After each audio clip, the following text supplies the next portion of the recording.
Денес сме собрани во толкав број невладини организации, издруженија, фондации, платформи, за да побараме итно донесување на Законот за спречување и заштита од дискриминација денес на собраниска седница. Имено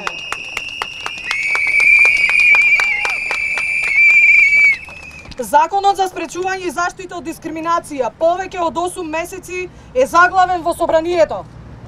И покрај јавното ветување на пратениците од СДСМ дека законот ќе се усвои во најкусможен рок, на пленарната седница во четвртокот на 7 март, без никаква оправданост и образложение, председателот на собранието ја прескокна точката за гласање на овој закон од дневниот ред.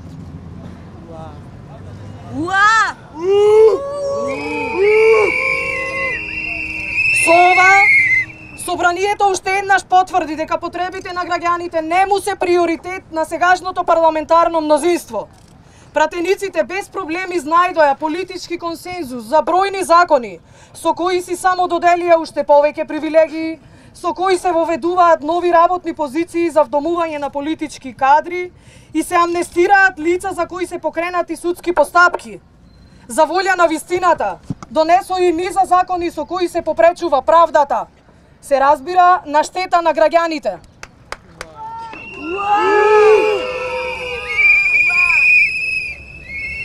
Со неусвојувањето на овој закон, пратениците и натаму покажуваат дека не им пречи што граѓаните се дискриминирани и лишени од механизми за заштита од дискриминација, особено оние кои се дел од ранливите групи и малцинства во нашата држава. Силно ја осудуваме реториката која ја користат пратениците од ВМРО ДПМН на парламентарната говорница, со која не само што ги етикетираат маргинализираните заедници, туку и отворено поттикнуваат дискриминација и насилство кон нив.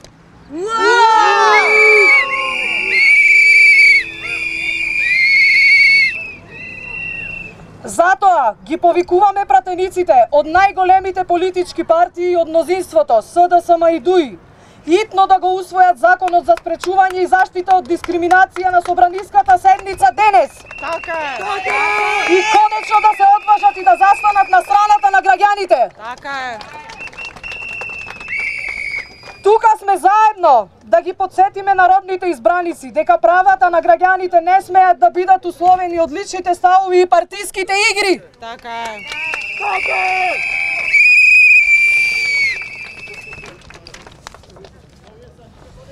Уште еднаш би сакале да ја информираме јавноста дека предлог Законот за спречување и заштита од дискриминација забранува дискриминација врз основа на раса, боја на кожа, потекло, национална или етничка припадност, пол, род, сексуална ориентација и родов идентитет, припадност на маргинализирана група, јазик, државјанство, социјално потекло, образование, религија или верско уверување, политичко уверување или друго уверување, попреченост, возраст, семејна или брачна состојба, имотен статус, здравствена состојба, лично својство и општествен статус или која било друга основа.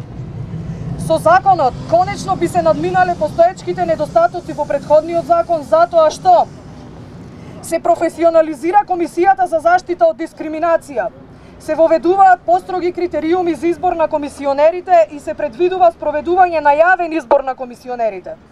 Се воведуваат пократки рокови на постапката за заштита од дискриминација. Се зајакнува независноста на Комисијата за заштита од дискриминација и се зголемуваат нејзините надлежности. Се предвидува и ослободување од плаќање на трошоци за судски такси за граѓаните кои што ќе поведат постапка за дискриминација. Се препознава сегрегацијата како посебен облик на дискриминација, особено важна за ранливите групи кои секојдневно се соочуваат со неа, како на пример лицата со попреченост, ромите и други ранливи групи. Се овозможува тужба за заштитен од јавен интерес, акцио популарис, со што се овозможува и неформални групи и организации да можат да поднесат представка во име на граѓаните во случај кога се дискриминирани поголем број на лица. Повеќе од 100 граѓански организации, сојузи и фондации, мрежи на граѓански организации го поддржаа овој закон и побараа негово итно донесување.